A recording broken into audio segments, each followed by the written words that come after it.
25,000 and that could be a cost, but that office the head of, kwa sababu August tutakuwa na AGM. The 22nd wewe aspirant ndio maana tumekuita hapa.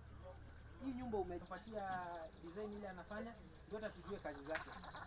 Anyway, and then we give a proposal to the office. This is what now I want to say.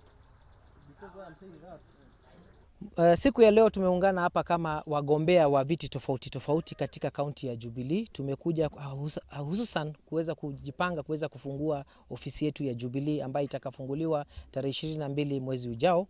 Tumekuja kujipanga kama wagombea na basi kama wale ambao wanaendesha chama wagombea.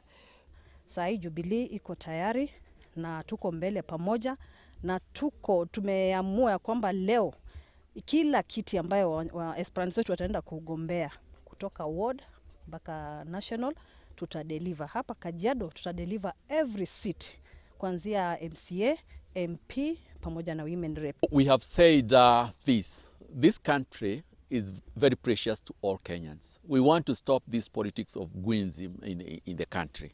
We want them to be dealt with to make sure that we use the official method of safeguarding issues or interests.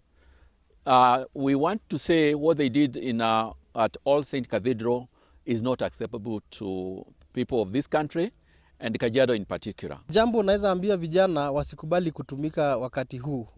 Tumeona kila mahali wametumika, lakini saa hii tunasema weka safety yako kwanza. Wewe jua Kenya unataka, tunataka uongozi bora na italetwa na gunizi.